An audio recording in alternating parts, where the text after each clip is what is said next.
Olá a todos, começamos o programa Ponto de Vista, que hoje recebe aqui o presidente do IDEA, o Instituto de Direito Eleitoral, lançado agora nesse ano, em 2018, o Henrique Vasconcelos. Muito obrigado por aceitar o nosso convite. Propósito do Instituto. Olá, eu que agradeço o convite, poder participar mais uma vez aqui do programa Ponto de Vista, na TV Assembleia. E assim, o propósito do Instituto, que é o Instituto de Direito Eleitoral de Alagoas, é a tentativa de fortalecer ainda mais a classe dos advogados que trabalham junto à Corte Eleitoral do nosso Estado, fortalecer a categoria dos advogados perante as instituições públicas do Estado, numa relação sempre harmoniosa com todos os outros entes representativos, como a própria Ordem dos Advogados do Brasil, o Ministério Público, os partidos políticos, o Tribunal Regional Eleitoral, o Tribunal Superior Eleitoral. Então, a ideia, quando da criação desse instituto, foi de juntar forças, unir diversas visões de mundo em benefício de um serviço à democracia, um serviço à própria categoria dos advogados eleitoralistas do Estado. Nesse sentido, o que é que se pretende fazer? Congresso, seminário? O que é que se pretende fazer? O Instituto, ele já nasceu forte, Ele nasceu veio ao mundo, pelo menos não na sua parte formal, mas na sua parte de exposição à sociedade, através do Congresso Alagoano de Direito Eleitoral, que foi um congresso capitaneado pela Ordem dos Advogados do Brasil, junto com aqueles órgãos que lhe assessoram, a Escola Superior da Advocacia, a Caixa de Assistência, a Comissão de Direito Eleitoral, da qual eu era presidente até então, e que hoje está na presidência do amigo Fábio Gomes, e que conseguiu alavancar e realizar um grande congresso de direito eleitoral do Estado de Alagoas no mês passado, em abril, e a partir daí, até durante a abertura do evento, que foi realizada a posse da primeira diretoria do Instituto, motivo pelo qual nos deu muito orgulho, nos deu muita alegria e hoje está consolidando cada vez mais os seus passos. O congresso foi um sucesso? O congresso, modesta parte falando, foi um grande sucesso de público, um sucesso de crítica, um sucesso academicamente também falando, visto que as qualidades dos debates foram extremamente proveitosas. A gente contou com a participação de ministros do TSE, como o ministro Tarcísio Vieira, a gente contou com a participação de ex-ministros, como os ministros Joelson Dias e Henrique Neves, e grandes nomes do direito eleitoral nacional e local também. Foi possível atualizar-se? Sim, demais. Foi um congresso onde a gente teve a capacidade do auditório da OAB esgotada, lotado, com mais de 300 inscritos, entre profissionais e estudantes. Um congresso onde a gente tratou de diversos temas do direito eleitoral e, sem dúvida nenhuma, foi um grande workshop para aqueles que gostam do direito eleitoral, do direito político, pudessem se atualizar das matérias mais importantes do tema. Hoje, se a gente pensar em 2018, o que o advogado eleitoralista precisa desenvolver, capacitar-se, aumentar em termos de habilidade para o período eleitoral que se avizinha? Veja bem, a advocacia, em qualquer das áreas que seja, ela é nada mais, nada menos do que um conhecimento, um estudo constante. Não tem como deixar de se atualizar constantemente. Não é você chega de uma hora do outro, vou saber tudo sobre determinada matéria. Mas para aqueles que militam ou que têm essa vontade, uma dica para essas eleições de 2018 é pegar as últimas duas reformas, sobretudo, de 2016 e a que valeu para a eleição de 2016, que é de 2015, e a do ano passado, a de 2017, que vale para essas eleições, porque essas duas reformas em conjunto, ela hoje forma basicamente o contexto fático para as eleições deste ano de 2018. É óbvio que diversos fundamentos, matérias devem ser analisadas e estudadas, mas um bom apanhado dentre essas duas reformas eleitorais, assim como a constante alteração jurisprudencial do Tribunal Superior Eleitoral, são, vamos dizer assim, algo que dê para se iniciar de bom termo e aguçar um pouco sobre a curiosidade na advocacia eleitoral. Henrique, qual dessas duas reformas, a de 2015 ou a de 2017, você considera a mais aguçada, na verdade a mais aguda, que provocou maiores mudanças? Na verdade, uma complementar da outra. A de 2015 trouxe uma mudança muito significativa, que foi já a diminuição do tamanho da campanha eleitoral, né? Foi uma reforma que a gente saiu de uma eleição onde se tinha basicamente 3 meses de campanha eleitoral para uma eleição de apenas, então, somente 45 dias. Então, houve uma necessidade já em 2016 de uma adaptação desse processo eleitoral. O processo encurtou e o período de pré-campanha eleitoral começou a ser oficializado. Algo que antes era permitido via jurisprudência, foi oficializado e criou-se a figura do pré-candidato. Então, isso foi um processo, está sendo um processo de consolidação e amadurecimento das candidaturas para que possam se acostumar. Você considera esse encurtamento uma evolução?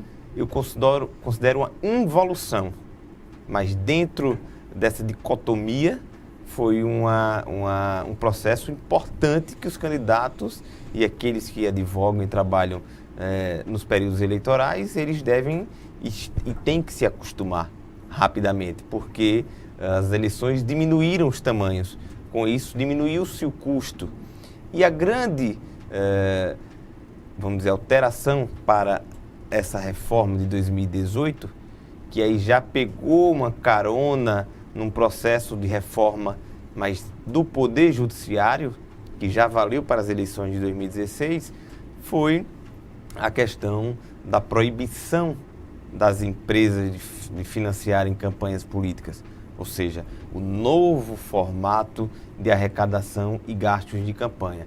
Como nas eleições de 2016 houve essa alteração impositiva do Poder Judiciário, através do julgamento de uma ação de declaração de inconstitucionalidade, onde vedou-se que pessoas jurídicas pudessem vir fazer participação financeira com doações no processo político e eleitoral. Houve uma necessidade, a partir de então, do Poder Legislativo se adaptar ao novo sistema político, financeiro e eleitoral. Então, a partir disso, criou-se essa reforma, uma das leis que participa da reforma eleitoral para essa eleição de 2018, ela é basicamente, única e exclusivamente no sentido de viabilizar recursos públicos e financeiros para financiamento de campanha eleitoral. Falava-se muito em Caixa 2 antes da campanha de 2016 e muito se falou também que havia irregularidade, inclusive, onde aparentemente era regular, é o Caixa 1. Você acredita que com o fundo partidário isso daí diminua ou só reforça o Caixa 2? Em relação a irregularidades no Caixa 1, assim, a primeiro plano é meio que inviável que isso venha acontecer novamente, de acordo com o que foi visto através, sobretudo, das operações da Polícia Federal e a mais famosa toda, a Lava Jato, que doa-se dinheiro provavelmente proveniente de acordos espúrios, doa-se legalmente esse dinheiro para os caixas dos partidos políticos e os partidos políticos doavam-se para os seus candidatos, ou seja, em tese é dinheiro limpo, mas se você for olhar e investigar mais a fundo, pode ser que haja questões mais obscuras por trás. Essa seria o Caixa 1 em formato de sujeira. Isso. Hoje é muito difícil, porque o único dinheiro, basicamente, do Caixa 1 para a campanha dos candidatos será dinheiro público, oriundo do orçamento da União. Ou seja, a União vai depositar o dinheiro no TSE, o TSE, a partir de julho, e feito todos os processos escolhidos e feito todos os processos e as etapas para a distribuição desse dinheiro de acordo com os requisitos e formatações estabelecidos pelo próprio tribunal, passa para o partido político e o partido político, sua direção nacional, controlará esse dinheiro e depositará nas contas dos seus candidatos. Sabe uma coisa que não fica muito clara, doutor Henrique, é o fato de, exemplo, o partido ele recebe esse dinheiro e ele anuncia na eleição os seus candidatos. Esse dinheiro é dividido igualmente? Veja só, esse dinheiro ele não necessariamente é dividido igualmente. Esse dinheiro, o partido político, com a sua cúpula da diretoria nacional, ele dividirá esse dinheiro de acordo com as resoluções estabelecidas pelo próprio partido político. Certo. Eles têm limites, ou seja, um deputado federal só pode receber tanto, um deputado estadual só pode receber mais tanto, um candidato a senador, governador ou presidente da mesma forma. Existe o limite, mas um candidato de Alagoas pode receber mais ou menos que um candidato de São Paulo, por exemplo. Mas, de acordo com o que foi estabelecido. Vamos identificar que o partido X recebeu R$10 e ele tem 5 candidatos. Cada um recebe 2? Não.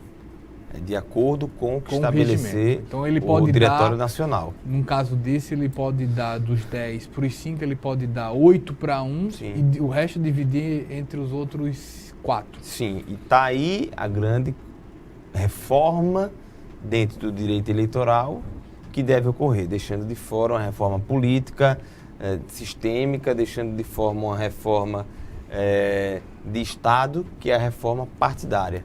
Ou seja, o que não pode e não se deve permitir mais é esses partidos políticos da forma que estão. Daí a cláusula de barreiras, que já serve para 2018?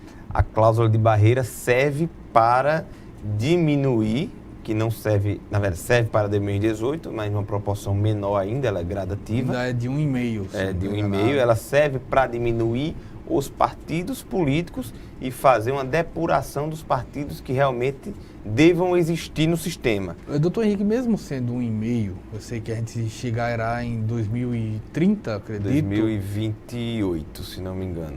Com 3%. Isso. Que eu acredito que já reduz isso para menos de 10 partidos no Brasil. Eu acredito. Né? Pode ser que eu esteja equivocado. Mas você não acredita que já em 2018 você já verá... Nós temos 35 partidos. Isso. Um número... Acho que pelo menos quase metade caindo já. Nós temos 35 registrados no TSE, 26 ou 27 com representação no Congresso Nacional. Isso. Ou seja, já caiu um pouco, a gente já chegou a ter quase 30. 9 já estariam fora. Os 9 já estão basicamente fora, né, dessa sistemática. Se repetir, né, o mesmo resultado.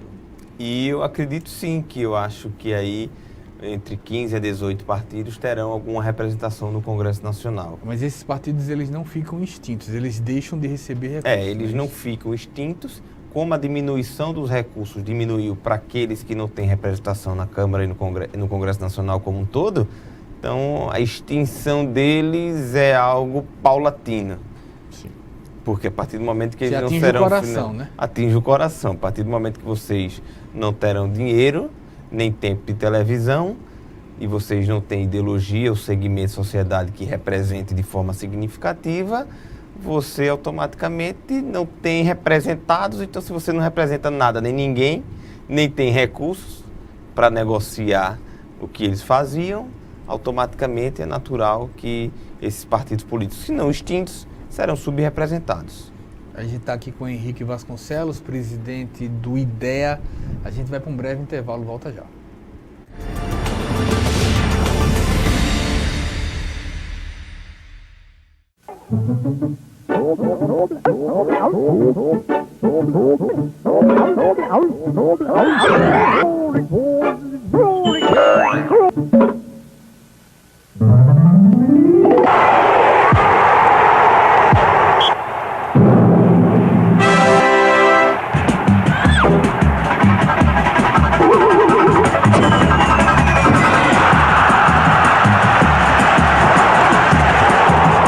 A diabetes é uma doença que pode provocar sintomas agudos e complicações crônicas. Se você tem histórico na família, idade igual ou maior a 45 anos, é sedentário ou sofre de hipertensão, procure seu médico enquanto é tempo. Seus sintomas são sede e fome excessivas, urinar frequentemente e emagrecimento. Você não precisa adoecer para descobrir que a vida é doce. Santa Casa de Misericórdia de Maceió, em defesa da vida.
Eu estou aqui com o Henrique Vasconcelos, presidente do IDEA. O Ponto de Vista segue o IDEA, que é o Instituto de Direito Eleitoral aqui do estado de Alagoas.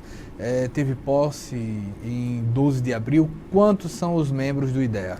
Hoje nós somos membros fundadores, 21 advogados eleitoralistas.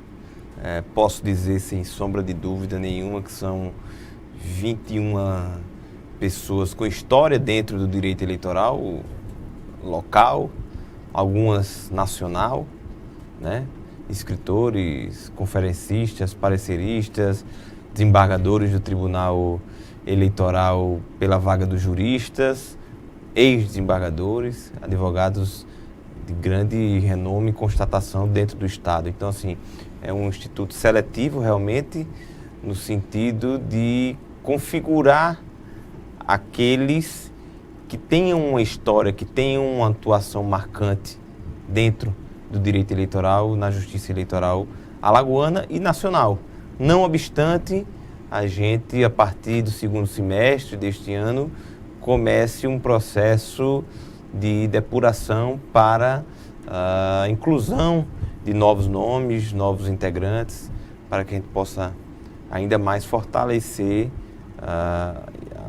o Instituto e sua função, que é uma função acadêmica, uma função social. O Instituto não tem fins lucrativos, né? Sem qualquer fins lucrativos, o único intuito, como disse no bloco anterior, de congregar, convergir forças dentre aqueles que participam e que possam ajudar perante as instituições e o Estado de Direito, sobretudo.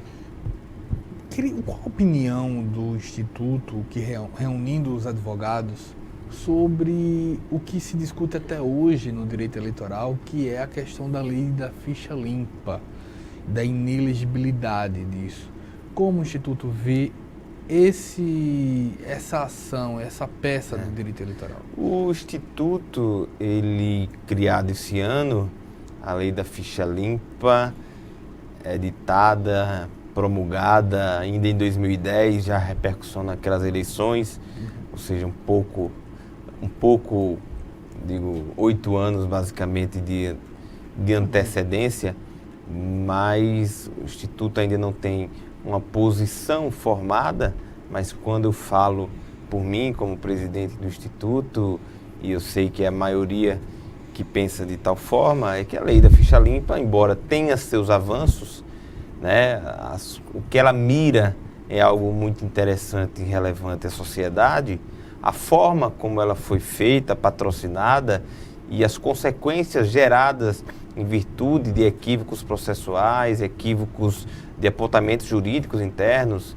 de confusão de terminologias jurídicas também, que resultou em julgamentos históricos do TSE, embora históricos, que na nossa visão seja um retrocesso, ela tem, como disse anteriormente, uma dicotomia. Enquanto ela surge no sentido de purificar o processo político nacional, e ela, no seu sentido mais lúdico, tem algo bastante interessante de ser, as formas que ela foi posta perante o Congresso Nacional, a forma que o STF julgou em casos históricos, né, para dar validade e seguimento a alguns julgamentos, isso foi muito doloroso, vamos dizer assim, para quem advoga na área, para quem estuda o direito eleitoral, porque diversas prerrogativas, diversas situações, estou falando de forma genérica para não individualizar casos, claro, nem nada, mas a forma como se conseguiu o êxito para que a lei da ficha limpa hoje possa estar onde está e imposta, ela foi feita talvez de forma não respeitando os princípios constitucionais e as normas mais amplas. Você acha que ainda há muito que se avançar? É possível mudar a legislação, melhorar a legislação nesse sentido? A legislação da ficha limpa, eu acho muito provável, inclusive, que esse debate possa ser avançado mais à frente. Eu não digo nem a questão da condenação em segundo grau por si só, porque hoje a gente vê o STF determinando a execução de pena criminal com julgamento em segunda instância. Então, se pode prender, imagine decretar a inelegibilidade. Digo isso em relação ao pensamento do que o STF definiu, pelo menos no cenário atual. Então, assim, não acho que esse debate agora possa vir a surgir, mas tem questões que devem ser razoavelmente discutidas. Não seria o Estado tutelando esse processo? É a mania, talvez, do Estado brasileiro de acreditar que todos os seus cidadãos devem ser tutelados em todos os aspectos da vida social, não só com um Bolsa Família, que eu acredito que deva realmente existir, logicamente com uma política de inclusão maior, mas também tutelando, acreditando que o eleitor não tem a capacidade de escolher quem é o seu candidato, se ele não consegue discernir se fulano tem condenação criminal, se fulano tem condenação por improbidade administrativa, e mesmo assim o eleitor pode querer votar naquele determinado cidadão. Então, você matou a charada ao pôr a questão, que é uma questão que deve ser posta sempre em xeque, que é a mania do Estado brasileiro de acreditar que tem que tutelar sempre seus cidadãos. 2018, como é que fica a propaganda eleitoral? 2018, a propaganda eleitoral, muito semelhante já da reforma praticada já na eleição de 2015, com repercussão nas eleições de 2016, a propaganda era uma propaganda com menos tempo, né? Hoje a gente tinha 3 meses de propaganda eleitoral, hoje a gente tem propaganda começando a partir do dia 16 de agosto e propagandas via televisão e rádio de 45 dias apenas. Ou seja, já depois de 20, né? Já depois de 20, se não me engano, 22 ou 23, algo do gênero. Então, vê-se, mais uma vez, que é o Estado tutelando, porque a partir do momento que você diminui o tempo de exposição, você tira a liberdade do eleitor de ter mais conhecimento sobre aqueles que pretendem representá-los. Ou seja, você tira a liberdade daquele que quer ser candidato ou é candidato, liberdade de expressão, liberdade de propaganda, liberdade de informação, e também do eleitor você diminui mais esse direito. Tudo com base na premissa de que menos tempo de propaganda, menos eleição, é menos recurso, é menos corrupção, é menos possibilidade de desvios éticos, morais e financeiros. Então, como a lógica do sistema nacional está invertida, de que primeiro se acusa, primeiro se bota o dedo para depois ver o que é, também no processo eleitoral não está ficando diferente. Redes sociais ganham com isso?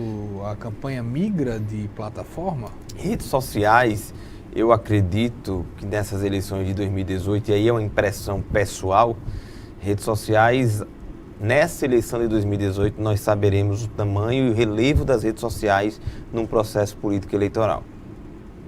Ela já tem definido, acho que desde Barack Obama, quase 10 anos atrás, ou mais de 10 anos atrás, ela tem sido apontada como o diferencial. Tem sido apontado, com Barack Obama, ela teve um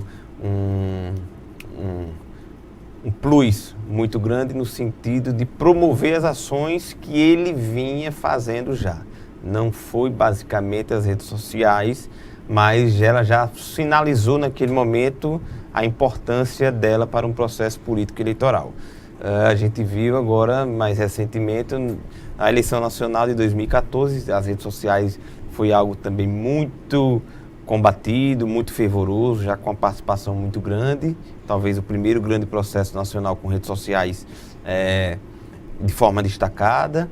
A gente viu Estados Unidos na eleição Hillary-Trump, a gente já viu França com Macron e acredito que a gente vai ver esse processo porque a gente já está vendo. No entanto, é muito difícil a gente conseguir mensurar ainda agora o papel das redes sociais. Ela é muito importante, ela atinge um segmento e uma participação muito grande da sociedade brasileira, porque ela atinge do mais nível de rico ao mais nível de pobre, entre todas as classes, faz uma interligação, mas a forma que se utiliza as redes sociais, os bancos de dados, as estratégias políticas, sobretudo de marketing e jurídico, é quem vai dizer o tamanho que as redes sociais vai ter para as eleições.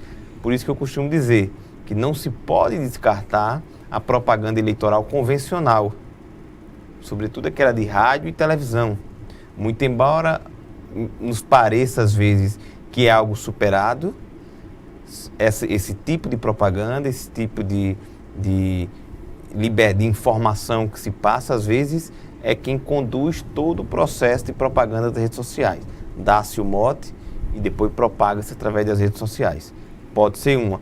Ou, talvez, aí a gente só vai ver durante o processo, esse processo se inverta. As campanhas comecem e os motes políticos nas redes sociais e os candidatos se vejam obrigados a replicar nos guias convencionais. Isso daí também é uma preocupação no fake news, nas notícias falsas? Fake news, hoje a comunidade jurídica eleitoral tem dito que o fake news é a própria fake news. Ou seja, ninguém consegue definir o que é fake news. O fake news existe desde que mundo é mundo e continuará existindo. Tem notícias de fake news no Brasil nas eleições nacionais, por exemplo, desde 1950 e lá vai. Então assim, só que hoje glamourizou-se o fake news, as informações chegam-se muito mais fácil aos outros, falsas ou verdadeiras, né? E assim, é óbvio que ninguém quer ver propaganda falsa contra si, contra aquele candidato que você apoia, deflagrada da forma que se deflagra. No entanto, a grande dificuldade da justiça eleitoral, das campanhas políticas em si, será como dar uma brecada, como dar um freio à propagação dessas informações falsas. Ademais, quando elas já estiverem por aí rodando através das redes sociais e redes de relacionamento. Para finalizar, eu estou aqui com o Henrique Vasconcelos, presidente do Instituto de Direito Eleitoral de Alagoas, o IDEA. Conta para a gente encerrar, numa consideração final, as propostas, o que pensa o Instituto para os próximos anos. O Instituto ele tem como premissa o fortalecimento do direito eleitoral, do direito político e do Estado Democrático de Direito, aqui pensando em Alagoas. O Instituto, que é composto hoje por 21 membros fundadores, todos, como dito, com história dentro da justiça eleitoral e que, através dessa comunhão, dessa sinergia de pensamento, pensou em se unir, independente de posições políticas, ideológicas, partidárias, profissionais, históricas, o que seja, em prol e em benefício dessa pauta estadual e nacional também. Estará sempre à disposição das instituições estaduais, como o Tribunal Regional Eleitoral, a Escola Judiciária do Tribunal Regional Eleitoral, a OAB, o Ministério Público Federal, que compõe também o Ministério Público Eleitoral, o Ministério Público Estadual da mesma forma, Tribunal de Justiça. Então, a pauta principal do Instituto é fazer essa interlocução num papel institucional e, ao mesmo tempo, fazer uma produção científica e acadêmica. O direito eleitoral, às vezes, é muito relegado à prática das eleições. Esquece-se um pouco da ciência do que é o direito eleitoral, assim como outras matérias da área do direito e da área de ciências humanas. Então, há uma produção científica, uma produção acadêmica muito grande sendo construída a nível nacional.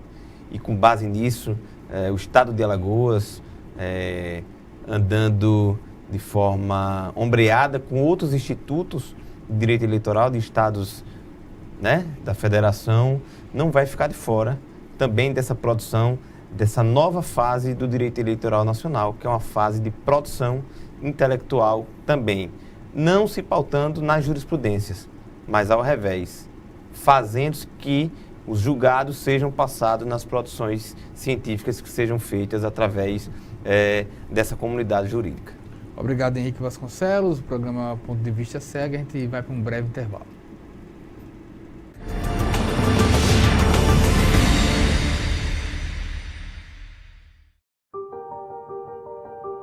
Nous avons demandé à des enfants de jouer à un célèbre jeu de société. Normalement, les règles sont les mêmes pour tous, mais pas cette fois-ci. Bonjour les enfants. Bonjour.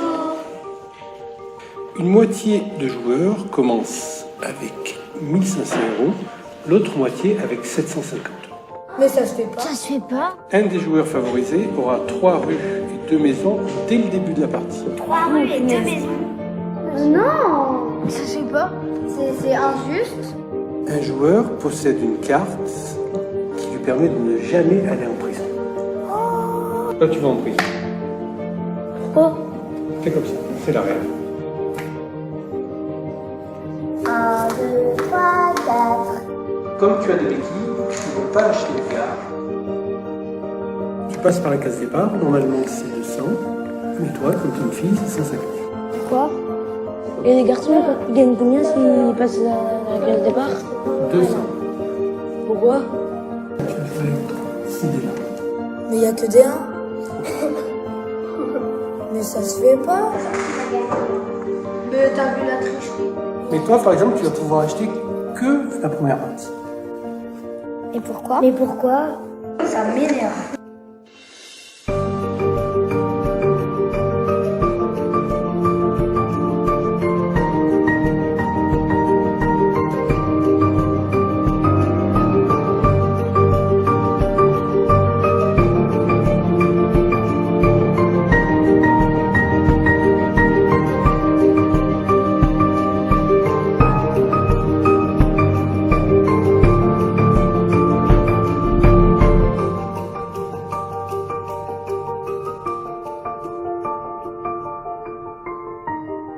Et les nouvelles règles, je crois qu'elles sont pas très justes en fait.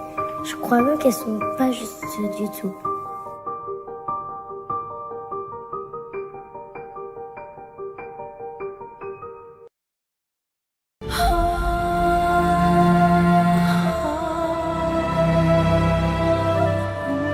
O que é urgente para você? Para muitas famílias, a prioridade é não morrer de frio.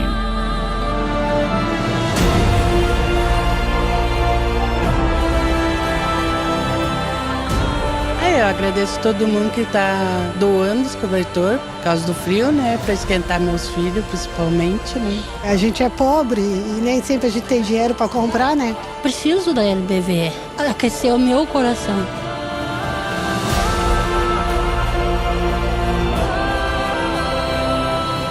Quando a LBV chamar, diga sim.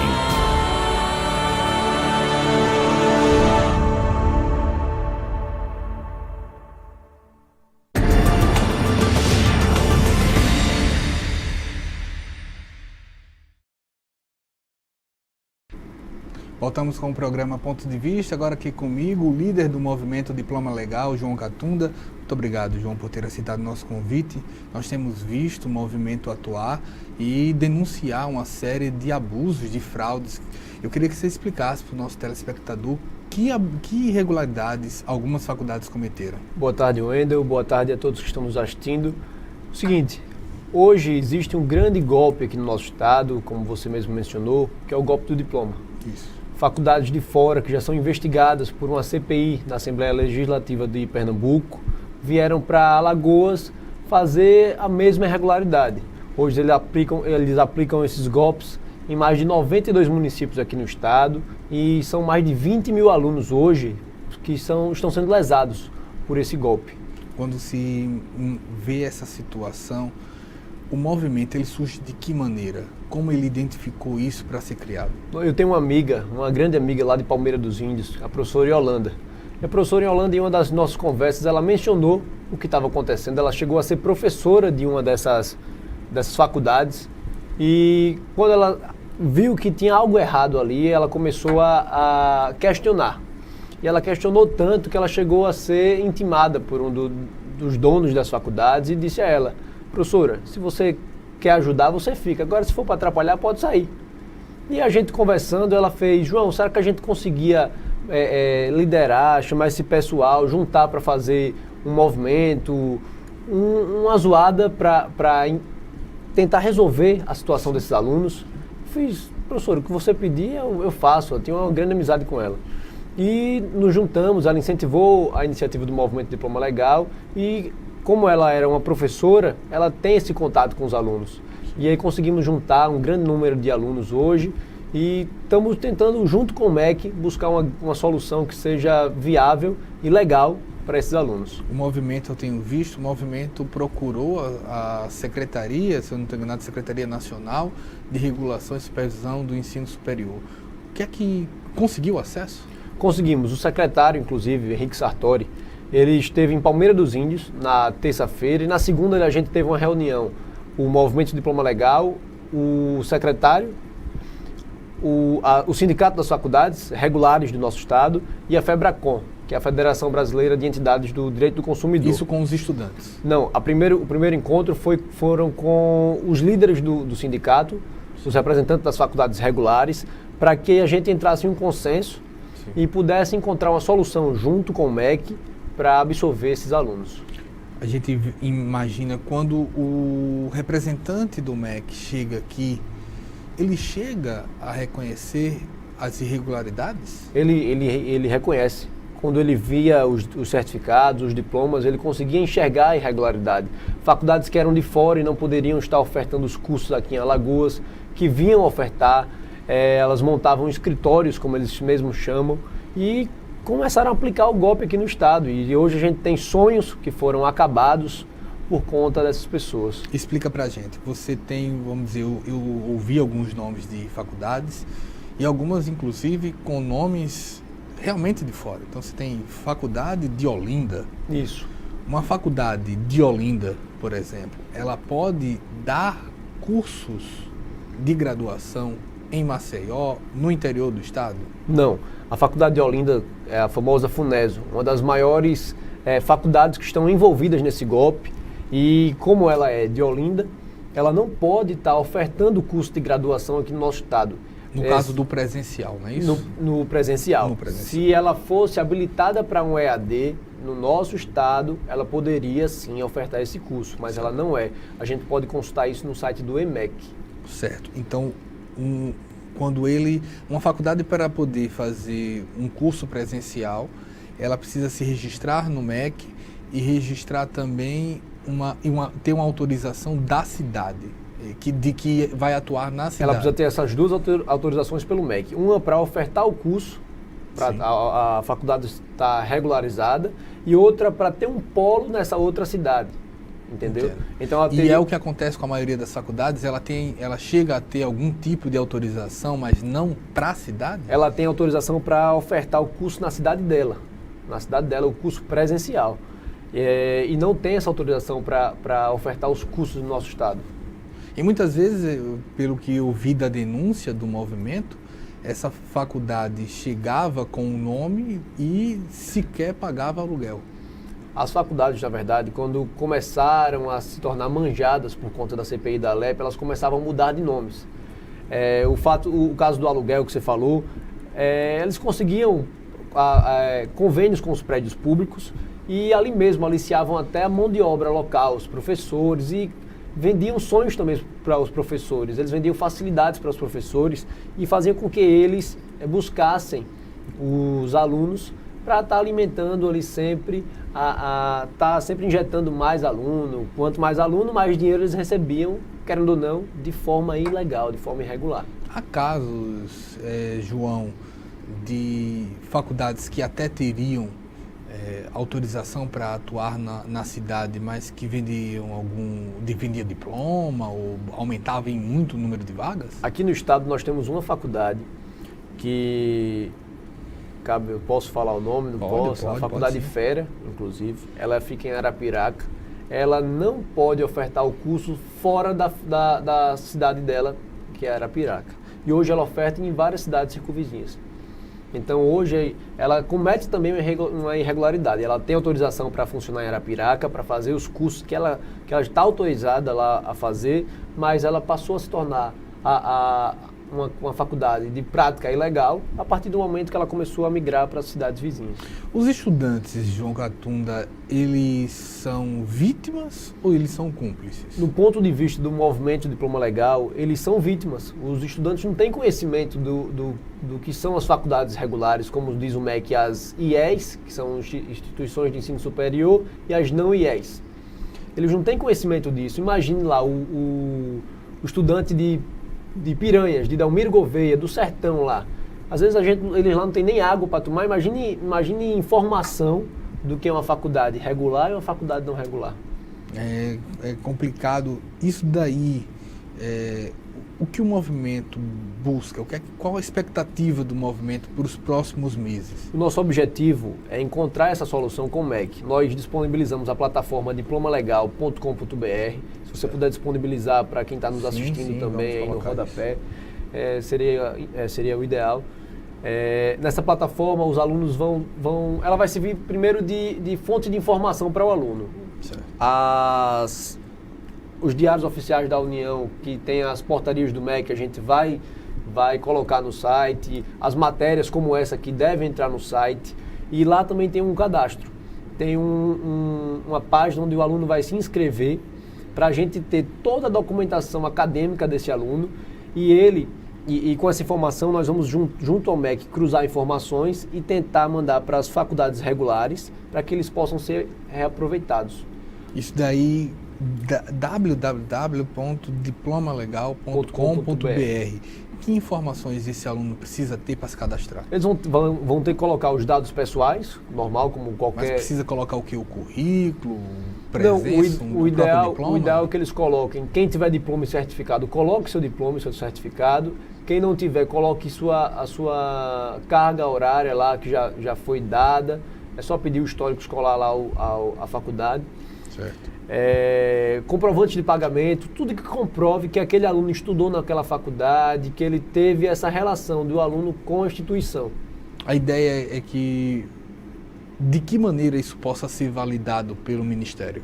A ideia é que, com a autorização do MEC, a gente não sabe um termo jurídico ainda que o MEC vai nos apresentar, vai autorizar a gente a usar, mas que eles autorizando, a gente reaproveite tudo que o aluno estudou nas faculdades regulares.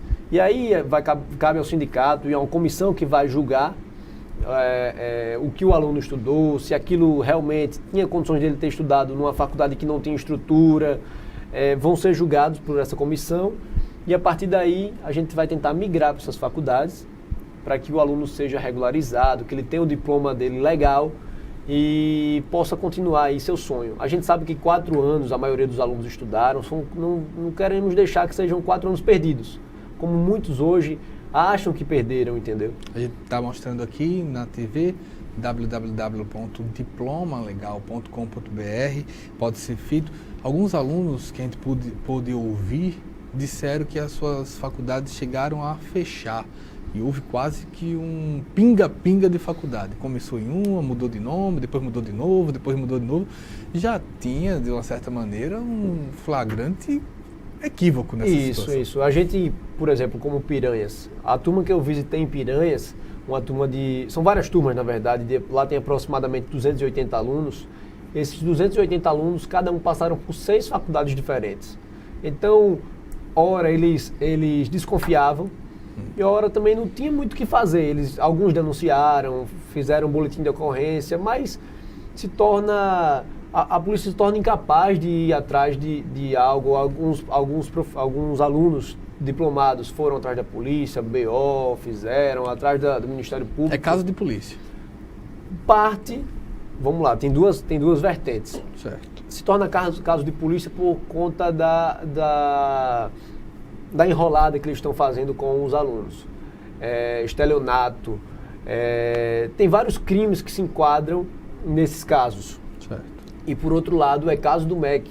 É caso administrativo com o MEC. A gente tem que buscar solução com o MEC, porque se o MEC não autorizar a gente regularizar esses alunos, infelizmente eles vão perder tudo que estudou. E a gente sabe que o aluno também absorveu o conteúdo. O aluno não foi ali para ser conivente com o crime.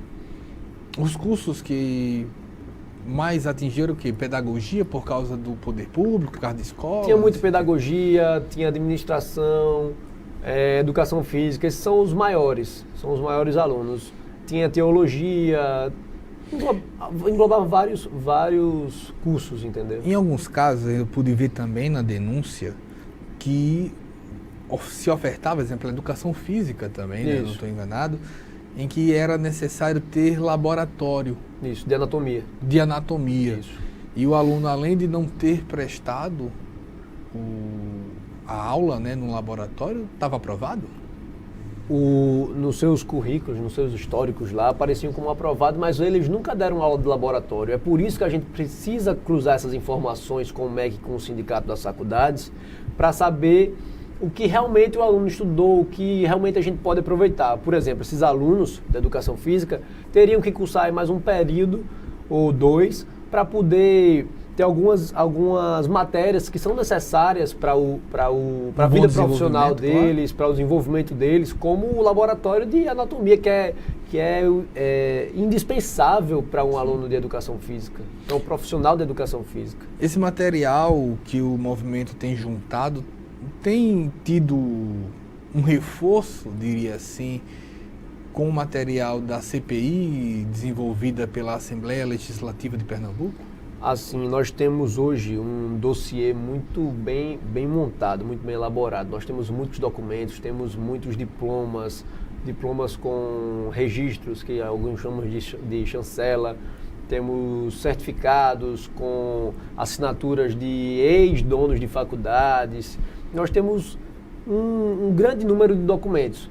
Dá para a gente juntar sim com os documentos da CPI da LEP. Tem uns despachos novos da CPI da LEP que estão começando agora a acabar com os prazos das faculdades de apresentar diplomas, de apresentar cargas horárias dos alunos. Então, tudo consegue se encaixar. A CPI da LEP foi um pontapé inicial para finalizar todo esse esquema, tentar acabar, estancar esse esquema. Mas teve um ponto principal que a CPI da LEP esqueceu, Wendel, que foi... Qual foi? A solução para o aluno. O aluno na CPI da LEP não foi lembrado. A maioria vai ser prejudicada. A gente vai ter cerca de 80 mil alunos aí com diplomas cancelados. Ao ver do Ministério Público Federal, pela CPI da LEP, o aluno não era vítima, ele era conivente com o que estava acontecendo. E a gente não pode deixar que o aluno seja visto dessa forma. Até porque foram explorados em sua vulnerabilidade. E claro, imagine, são famílias de baixa renda, gente que precisa de um diploma para ter uma progressão salarial. Imagine o que é uma progressão salarial para um morador do campo. É muita coisa. Então a gente também não pode julgar ele dessa forma. Em alguns casos de curso de graduação era o acesso também, né? Claro. O acesso ao mercado de trabalho. Eu já tive contato com alguns alunos que falaram: eu acabei de passar no concurso, estão pedindo meu diploma, e agora o que é que eu faço? A gente fica de mãos atadas se a gente não conseguir resolver isso aí. Eu estou aqui com o João Catunda, líder do movimento Diploma Legal. A gente já divulgou e vai divulgar novamente o site. Se o aluno que estiver assistindo esse programa, essa entrevista, ele pode se cadastrar, www.diplomalegal.com.br. A gente vai para um breve intervalo, a gente volta já.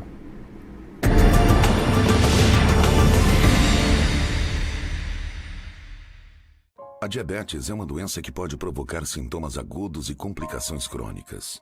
Se você tem histórico na família, idade igual ou maior a 45 anos, é sedentário ou sofre de hipertensão, procure seu médico enquanto é tempo. Seus sintomas são sede e fome excessivas, urinar frequentemente e emagrecimento. Você não precisa adoecer para descobrir que a vida é doce. Santa Casa de Misericórdia de Maceió, em defesa da vida.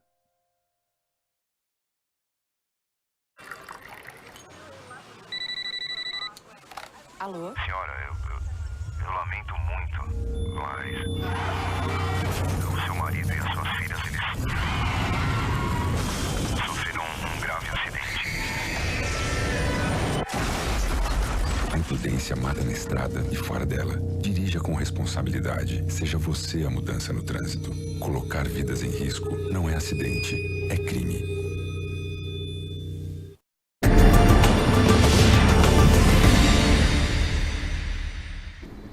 Voltamos com o programa Ponto de Vista. Eu estou aqui com o João Catunda, Movimento Diploma Legal, o líder do movimento. João Catunda, quais são os parceiros do movimento? Hoje, o Movimento Diploma Legal, acima de todos, tem o MEC como parceiro, porque eles se demonstraram muito próximos da gente, deram muita atenção a toda essa movimentação do diploma legal, toda essa preocupação com o aluno.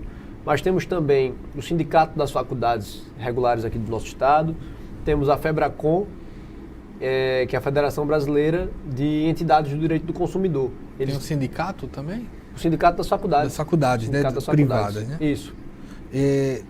Como eles podem, qual o papel de cada um nesse movimento? Certo. A FEBRACON, de início, que muitos alunos me perguntam, ela vai para a parte do direito do consumidor, vai mais para a parte legal, certo? Para o crime financeiro que aconteceu ali dentro, para os alunos que foram enganados, venderam um curso sendo outro. Então, a federação vai entrar mais com essa parte, dando esse suporte ao aluno. Hoje, o pessoal da FEBRACON já está fazendo parte, já vestiram a camisa para o movimento Diploma Legal. O Sindicato das Faculdades, eles vão nos passar uma lista de faculdades regulares que possam, se o MEC autorizar, claro, como é que eu posso dizer, absorver esse aluno que a gente vai colher através dos dados, que ele vai botar lá na nossa plataforma. Eu percebo, a gente já divulgou aqui, volta a divulgar, é importante, o site do movimento, que é o site diplomalegal.com.br. Além de poder se cadastrar, que tipo de informação o aluno pode conseguir nesse site? Nós temos lá as matérias, que todo dia aparece hoje uma matéria diferente. Essas matérias são muito importantes, porque aqui eu estou explicando alguns pontos, em outras matérias tocaram em outros pontos que você pode não tocar. Tem matérias que falam o nome de faculdades que estão sendo investigadas, que são irregulares. Então, toda a matéria que está ali dentro é muito importante. Temos documentos, despachos do MEC, como eu tinha te falado antes, que também é muito importante para o aluno estar atento àquilo ali. Fala das faculdades que estão sendo investigadas, falam das faculdades que que o MEC pediu para cancelar diplomas. Então, esse site de início, essas informações, vai ser um site muito informativo para esse aluno, entendeu? Que vai estar lá sempre abrindo o site, tentando buscar novidades. Eu vou ver também se a gente consegue linkar o site do EMEC para que o aluno possa saber. Ele possa consultar a faculdade, consultar qual é a faculdade que está ou não regular, que ela está apta ou não a ofertar o curso na cidade dele. Certo. O movimento, além do site, das informações importantes que são dadas na mídia, nessas entrevistas, ele também tem ido às cidades. Você acabou de falar que ele foi a Palmeira dos Índios. Isso. Pretende visitar outras cidades? Pretendo. A gente começou com Piranhas, na verdade, mas de início em Piranhas foi só o grupo do Movimento Diploma Legal, os membros do Movimento Diploma Legal. Depois visitamos Palmeira dos Índios pela primeira vez, e lá tinham turmas de Igaci, de Estrela de Alagoas, pessoal de Olivença, teve um pessoal que desceu no dia também de Olho d'Água, e a gente pretende sim visitar mais cidades. Já o segundo encontro em Palmeira dos Índios, que foi na terça-feira passada, que foi com a presença do MEC, do presidente do Sindicato das Faculdades, com o vice-presidente da FEBRACON. Então, esses eventos traz uma certa veracidade ao movimento. Por quê?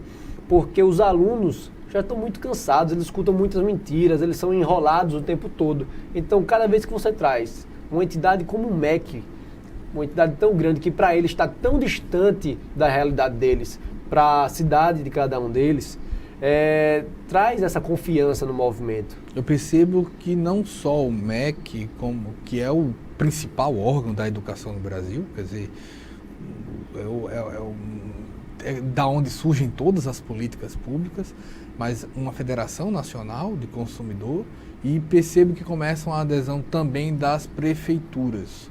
Ontem, ou foi hoje, a Prefeitura de Palmeira dos Índios declarou apoio ao movimento? O prefeito Júlio César declarou apoio ao movimento. Por quê? O papel do prefeito está ali, acima de tudo, é defender o morador da sua cidade. Ele está ali para representar aquele povo, ele foi eleito para isso. Segundo, que tem muito aluno hoje que é funcionário público. E aí onde vem aquela história da progressão.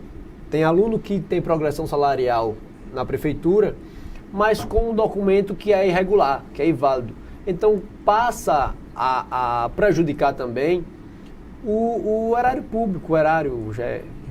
Então ele tem que ter interesse nesse movimento. O prefeito tem que estar ali para ajudar os alunos.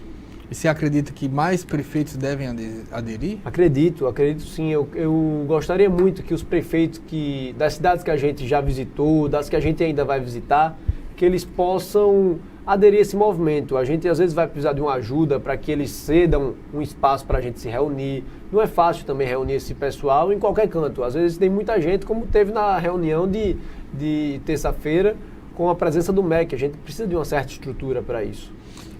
O movimento, pelo que a gente viu na CPI da Alep também, ele tem um raio grande. Isso. O Diploma Legal, pelo que eu vi, está trabalhando Alagoas. Você acredita que é um pontapé, uma vez que há uma diferenciação sobre o que aconteceu na Assembleia Legislativa de Pernambuco, em que o aluno não foi atendido, para que isso seja replicado em outros estados, ou que vocês visitem a convite, obviamente, de outros estados? Claro, Alagoas, pelo trabalho que a gente está fazendo, pelo formato do trabalho que a gente está fazendo, do nosso projeto, ele pode se tornar referência no país.